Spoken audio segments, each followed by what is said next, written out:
Good morning, everyone. This is Mary Elizabeth with Sacred Love Tarot. And I just climbed stairs. I'm out of breath. This is your collective general energy reading for this morning, May the 5th, 2024. I hope you guys are having a great and wonderful weekend.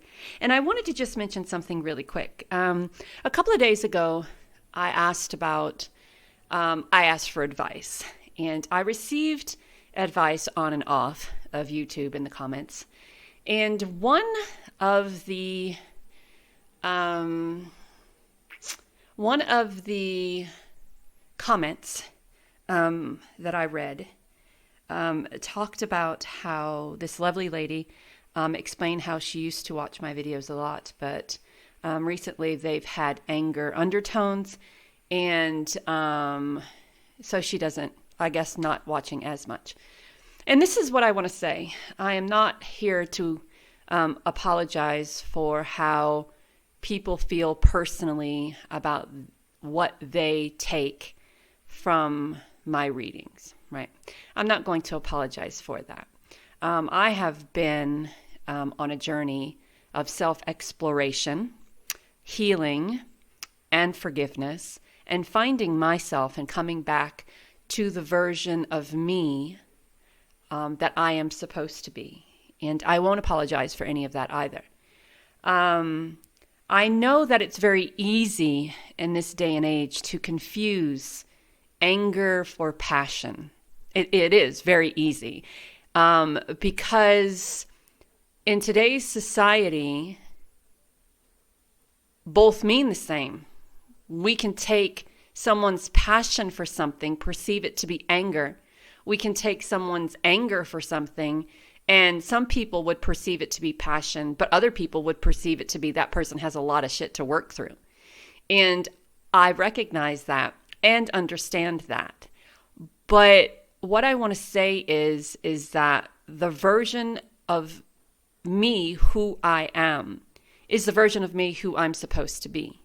I have been that wallflower for a very long time. Don't speak unless you're spoken. Be quiet. Lower your voice. Don't step on toes. Don't muddy the water. Don't do this. Don't do that. So when you hear me get excited and animated about a reading, use cuss words, and the inflection of my voice rises and I start pounding on a table, that's not me being angry. That is me being passionate about who I am and what I'm doing. And the message that I see, like right now, this isn't me being angry. This is me being passionate, because sometimes some people sometimes need to hear the message, I feel, from a perspective of someone who has been there, who has done that, who has experienced it, and who is passionate about moving past it, right? And if I had that experience and you're going through that experience, I am going to be very animated and passionate about how I deliver that message so you get it, so you understand it, right? And I know some people prefer the demure. They prefer the low key. They prefer the less animated and the not vocal. And they prefer someone to be subdued or submissive in how they bring forth the readings and how they interpret the cards and how. But that isn't me anymore. And if that finds you in a place of feeling intimidated or triggered, or finds you in a place of upset or worry or concern or uncertain, then perhaps this isn't the page for you. This isn't the channel for you. I wish you well. I wish you happiness. Thank you for being here with me as long as you have, and I send you off with love and light. Now, back to the regularly scheduled program of your collective general energy reading for May the 5th, 2024. Here we go. Thank you, Spirit. Thank you, Source. Thank you, angels and guides. Thank you for this lovely compassionate reading that I will be offering today. Thank you for speaking through me. And hopefully this message reaches those who need to hear it. We have the Seven of Cups, the Temperance, and the King of Swords. All right. So I love the Temperance and the King of Swords together, because the Temperance and the King of Swords together talks about bringing some sort of mental clarity to the balance that is needed in your life at the moment, right? Bringing some sort of stability and balance, bringing some sort of clarity and understanding. And while you're blurring, and look at all the books around the King of Swords, right? He's done his homework, knows what needs to be done, and has worked through what that energy needs to work through in order to offer stability and balance in one's life, recognizing and understanding that there has to be a balance, or it's very easy to get to put oneself in a position of going one way or the other, right? So there is this yin and yang, this energy of happy, celebrating, but not overdoing it, binge watching, but also, educating yourself, eating some cupcakes, but also eating healthy, spending time on the computer doing what you need to do, but also making sure you're getting out in nature. And it's bringing things into a sense of balance, into a sense of understanding, and also bringing a sense of stability and balance to that, right? Knowing what needs to be done, living life, having fun, but also knowing what needs to be done, right? Recognizing and understanding that the more time you spend binge watching something is the less time that you're spending on something that you need to do. And if that doesn't get done, where does that put you? Recognizing and understanding that you can have the cupcake, just make sure the cupcake doesn't turn into a dozen, and just make sure that you are also filling your body, filling your temple with nourishment, and because this is what we have right now. This is what we have right here, right now, right? And if we are not taking care of it, and if we're not treating it as well as we should be treating it, then we have a tendency to go off balance, and then things start to happen. For me, when I don't drink water, I retain a lot of salt in my body when I don't drink enough water. And then my legs start to swell and my face starts to swell, and I don't like drinking water, and I love my cold coffee in the morning and my sodas throughout the day. So I then start realizing my sciatica flares up, my knee starts to hurt, my legs start to swell, my face starts to swell, and I start looking like the Pillsbury Doughboy. So it's important that physically, mentally, spiritually, and emotionally, you find that balance. And it's important that you bring stability and balance to it. How are you going to do it? Let's make a plan here, right? The Seven of Cups, and I know I'm reading this the wrong way, but it's okay. It all works out in the end. The Seven of Cups is about choosing, right? The Seven of Cups is about choices. Now, we can choose to do this, this, this, and this, but is that in alignment with who you are now? And that alignment also resonates with the Temperance card, with the Balance card, with the moderation, right? We, as people, as humans having this experience, have a tendency to want what we want, and we want it now, right? And when we get all of that now, we have a tendency to go through it like quickly, just like that.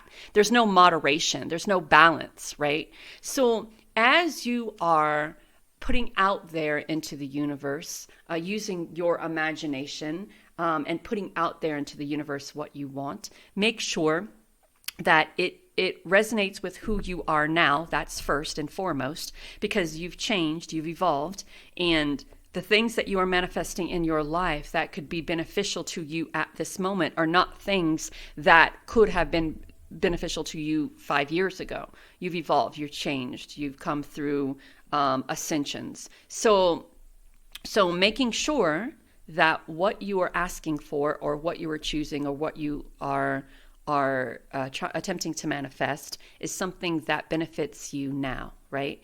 And when that starts coming to fruition, make sure that you're not overindulging in what it is that you are manifesting, making sure that you are taking your time to enjoy it. And if that means planning everything out from A to Z, then that's what needs to be done. Planning everything out from A to Z, right? The Seven of Pentacles here talks about nourishing, appreciating, loving what it is that you are manifesting. The Three of Cups, we are overflowing with two overflowings. Here we go. I said overflowing and the Ace of Cups came up. So the Three of Cups is this celebration, so much in alignment with the wonderful spiritual energy that is around you. The Ace of Cups, your cup is flowing over. There's so much nurturing and empathy and compassion, imagination, happiness with what you are choosing, how you are bringing it into balance, not just how you're bringing it to balance, but how you are deciding to bring it into balance. For most of you, there needs to be some sort of a journal, a log, a list. For some of you, I feel that there needs to be, I'm going to use the word accountability because that's the word that comes to mind. You need to be accountable for what you do and how you do it. And whatever extreme you go to, there's an accountability that needs to be had for that. Right? If you've just come into a lot of money and you're not taking into consideration the bills that need to be paid, and you go off and you blow that money on something excessive, taking accountability for what it is that you're doing and or not doing. You know what I'm saying? So by nurturing the abundance that's coming in, you receive more. By nurturing the prosperity that's coming in, you're able to manifest more. But don't take that for granted, right? If you keep calculation of what you're doing, of how you're doing, of how you're feeling, keep calculation of how much time you binge watch, or how much time you spend journaling, how much time you spend on your phone as opposed to how much time you spend meditating or journaling or working on self. Just do that little exercise, and then tell me what you've gathered from that. But you're coming into a time of emotional happiness and stability. You're coming into a time of great love and peace and an overflowing of nurturing and compassion and empathy. There's just a lot of love here with the Three of Cups and the Ace of Cups. A lot of happiness, a lot of love, a lot of compassion, because you've chosen to do what is right for you. You've chosen to do what is best for you. And what is best for you, connect. What does that say? Connect with Gaia. Oh, here we go. I don't have my glasses. I can't read. So I love that connect with Gaia, because the Ace of Cups and the Three of Cups, it feels like there is this connection with that earthly energy, that connection, laying roots, standing in your divine power, and allowing Mother Earth, allowing that Gaia and yourself to become one, right? And stand in a place of strength, of stability, of power, progress, and wishes. So we are making progress. And with that Ace of Cups energy, wishes are coming true. Even with that Seven of Cups energy, wishes are coming true. We also have the card of give love. And I like the give love card with the Ace of Cups and the Three of Cups, because we know that Ace of Cups is in a sense not just about nurturing and empathy and compassion, but it can be very much so about loving self, loving who you are, loving who you desire to be, getting back to your roots, right? As the cup overflows, we have growth here. As we have growth here, those roots are from that tree.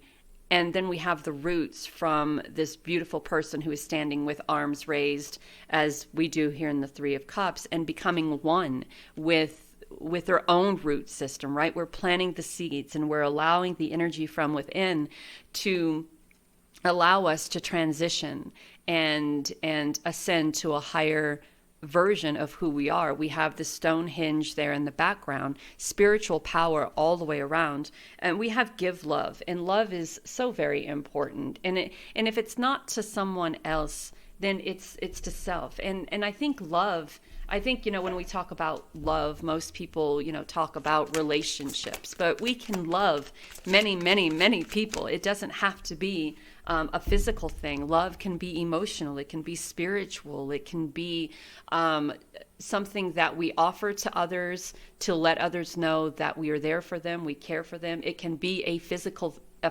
thing that we give to someone. I love you enough to give myself to you physically. I love you enough to give myself to you emotionally. I love you enough to allow you in spiritually. I love you enough to protect you. I love you. I love you. I love you. So with the Three of Cups energy and this give love, I really feel that there is a sense of divine feminine here. There is a sense of coming together, of offering love, not just to self, but those who have been on this journey with you. And I really feel that with the Three of Cups and the give love. I kind of feel that there may be a small group of people that are helping you through this time of transition, and you're being guided to trust the process and to find the beauty in everything, right? To find the beauty in everything. We have a lot of earthly energy here with the progress and wishes. You are getting what you are wishing for. This is coming to fruition. This is a wonderful time to be playful, to be happy, to be harmonious, to be giving, to be nurturing, to be one with self, to be one with spirit, to be one with who you are as a divine being, having this experience. And you're finding yourself. You're coming into this time of transformation. You're finding yourself. You're finding who you are. You're finding the beauty in yourself. You're finding that you are capable of manifesting everything that you desire to manifest. And you are finding that part of you. And I kind of feel that this is with the beauty and the finding, this is kind of like a glow up, right? You're coming into that beautiful version of self that is like, this is me, this is who I am. I offer no excuses. If you can accept me for who I am or not, but I know me, and this is the me that I feel, this is the me that I feel comfortable with. So I feel like you're going through this time of beautiful, wonderful transformation. Just make sure that what you are choosing here resonates with who you are now, right? If you are choosing to see the beauty in self, regardless, see that beauty, find that beauty in yourself. If you are choosing to trust the progress, trust the process, trust the process and the progress, offer love, give love, connect to earth, celebrate. But with that King of Swords energy, make sure that you are not burning your candles at both ends, and make sure that you are enjoying the journey and not finding this journey one of hardship because you're overstimulating self on this journey. Does that make sense when I say overstimulating self? Because sometimes when we get into that energy of feeling a little bit imbalanced, that can usually come from doing way too many things at one time. And I think what Spirit is offering here is to choose this, manifest this, accept this, enjoy this for some time, and then nurture this, nurture self, celebrate this. And then when that comes to completion, then you have that next thing. Instead of saying, I want this, and not really having enough time to nurture it, to be happy with it, to celebrate it. And that's why there needs to be a little some logic here. That's why there needs to be that journal, that log. That's why there needs to be that list, right? This is what I'm trying to manifest at this moment. This is what I have to do to manifest that. Trust the process, trust the progress, connect with Mother Earth, celebrate with friends and family, nurture what you're creating, find the beauty in everything, find the beauty in yourself, and allow that, what it is that you are manifesting and stepping into, allow that one thing. And then when that one thing is accomplished and achieved, then go to that next, still celebrate it, but then move on to that next thing. Trust the process, because this is a process, right? It is a process. I think because we're human and we want that instant gratification, and we want it now, even in love, we want that instant gratification. We get it. And then because we wanted that instant gratification comes. When it's said and done, we become very disappointed that we were not as fulfilled as we thought we could be from that instant gratification. And that's why Spirit is saying, take your time. Take your time with the love. Take your time with finding who you are. Take your time with the progress. Trust the progress. Trust the process. Take your time. Love self. Love others. Have a beautiful and wonderful Sunday. Talk soon.